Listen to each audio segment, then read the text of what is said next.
You are walking down a footpath. On your left is a pale building with an open door. When you reach the door, you turn to face it. Through the doorway, you can see a corridor running from left to right. You look to your left along the facade of the building and see that at about halfway along there is a window. You look to your right and see that there is another identical window, similarly located about halfway along. You turn back towards the door and step through it into the building. You find yourself in the centre of a long corridor extending to your left and right.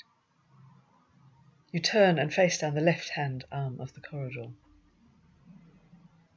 The corridor turns around a right-hand corner at its far end.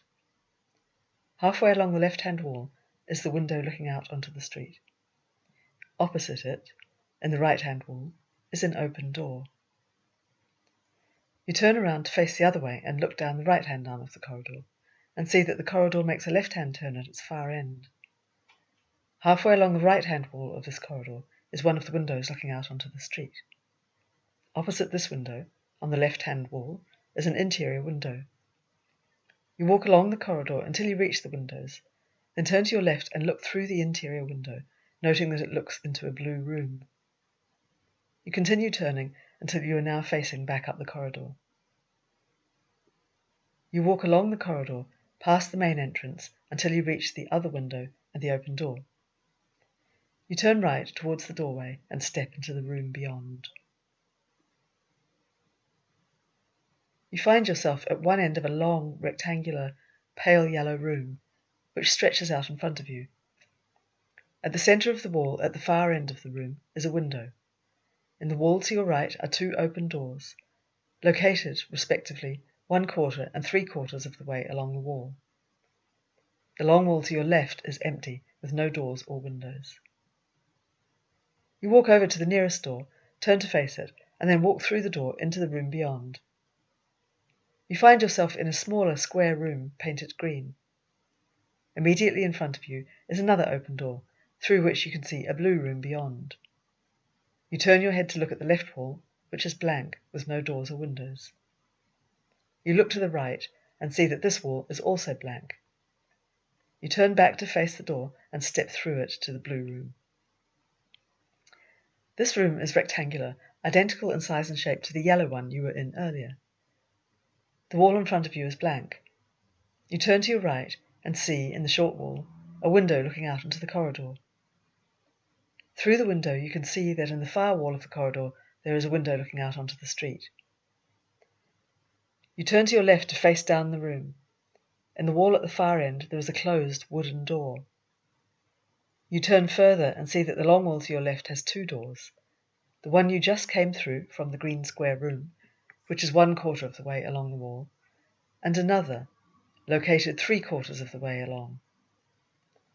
This door is open, but the door opens into the room you are in, obscuring the view into the room beyond. You walk down the room towards the second door, turn towards the doorway, and go through into the room beyond. You find yourself in a smaller square room painted pink. Immediately in front of you is another open door, looking through into the yellow room beyond. You turn to look at the left wall, which is blank, with no doors or windows. You look to the right and see that this wall is also blank. You turn back to face the door and step through it into the yellow room. The wall in front of you is blank. You turn to your right and see a window looking out into the corridor. Through the window, in the far wall of the corridor, you see an external window looking out onto open land. You turn to your left to face down the room. In the far wall, there is an open door through which you can see the corridor. You walk down the room to this door, noting that the wall to your left has the open door leading to the green room that you went through earlier. When you reach the door in the end wall, you step through into the corridor. In front of you, in the wall opposite, is a window looking out onto the street. You go over to this window and look out. Then you turn to the right to face down the corridor to the end. You see that the corridor continues around a corner to the right. You walk along the corridor and turn the corner. You find yourself in a blank stretch of corridor that has neither doors nor windows. At the far end, the corridor continues around another right-hand corner. You walk along to the end and turn the corner to discover that the corridor again continues all the way along to the end. In the wall to your left are two exterior windows, about 1/4 and 3/4 of the way along, looking to the outside.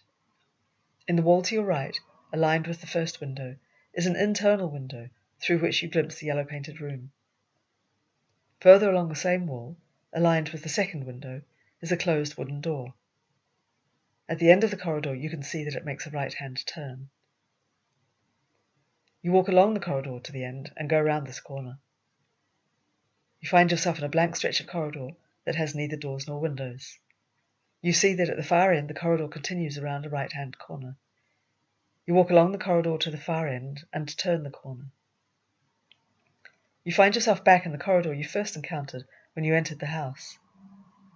At the centre of the long wall to your left is the main door from which you entered the house, with the two windows on either side.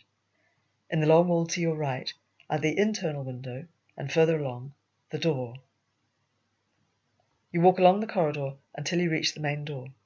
You step through this door and back out of the house into the street.